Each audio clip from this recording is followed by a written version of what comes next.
Okay, so my first gluing of my cover has dried, and I'm gonna show you how to finish this up, covering the inside. So what I've got here is a piece of book cloth that's I'm gonna use to cover the spine, and it's just 1/8 of an inch shy of the head and the tail, and then it's got like a 1/2 inch overlap from on either cover board. And then I cut 2 pieces of decorative paper that are going to fit over the turn-ins on the cover boards. And those are 1/8 of an inch smaller on all the sides. So what I did off video was trim all my turn-ins using my 5/8 inch jig. And I did that on all 4 sides. And then I've mitered 3 corners, but I'm going to show you how to miter one in case you forgot that step. So you want to turn the corner in and turn it over at a 45-degree angle and just crease the fabric with the bone folder. And then what that does when you open it is give you like a little bit of a crease line here that you can follow. Because remember, we need to trim the turn-ins on the corners at an angle so that they lay like nice and flat when we turn them in, but we don't want to trim them right up to the edge of the board, to the corner of the board, because if we do that, when we turn in, the board would be exposed on the corner. So we need to cut that turn in at a board thickness over, and I'm just using my jig along that score line, and then I'm going to cut on the other side just like that, to remove that little bit of extra material and leaving a board thickness width there. So then we just glue all 4 sides, and again I'm just using watered PVA, and I'm going to glue alongside first. And you want to make sure that you're getting the glue into the gutter between the board and the cloth and all the way out to the edge.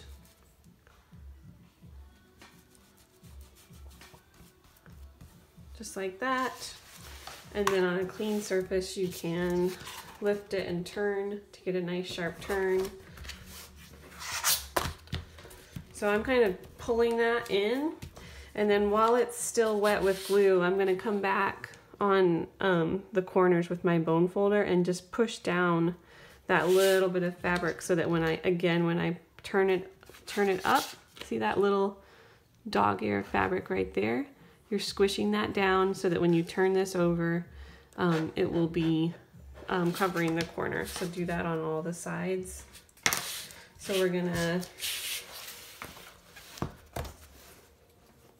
glue the second long edge, putting the glue into the gutter and all the way out to the edge, doing the same thing here.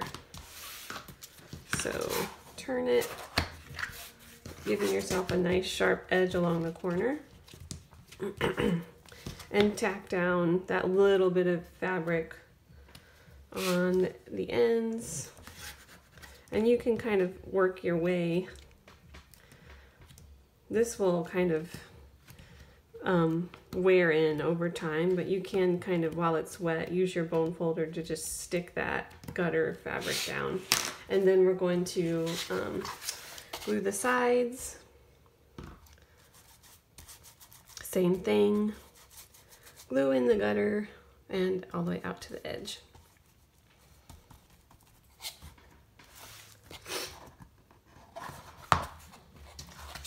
So here you can see that corner's nice and covered now, just like that.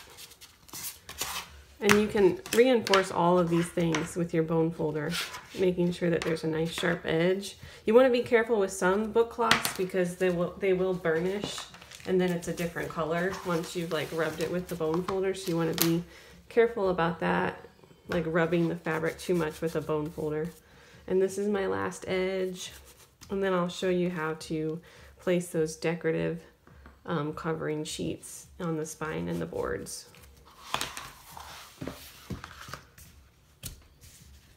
So just fold that in and check your corner. If you get a little dog ear, you can kind of pound it down with your bone folder like a little hammer until that's completely covered there. Okay.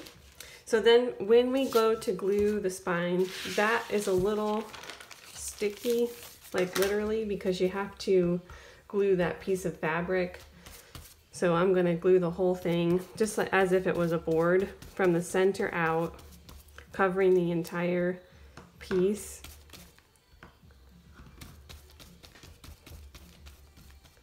Okay.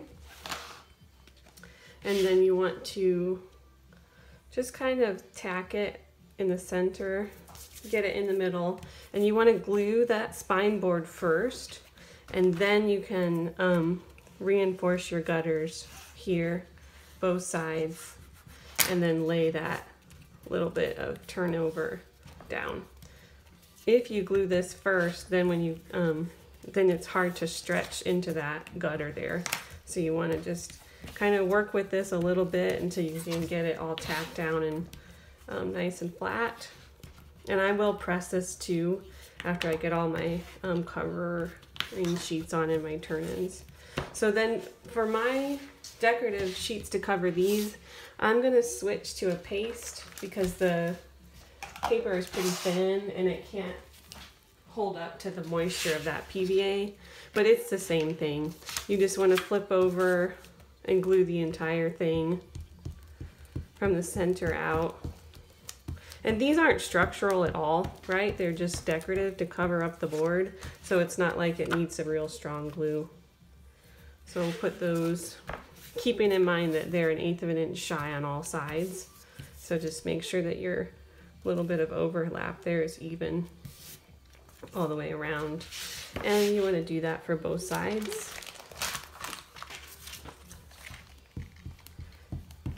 Center out, making sure the glue is going all the way to the edges.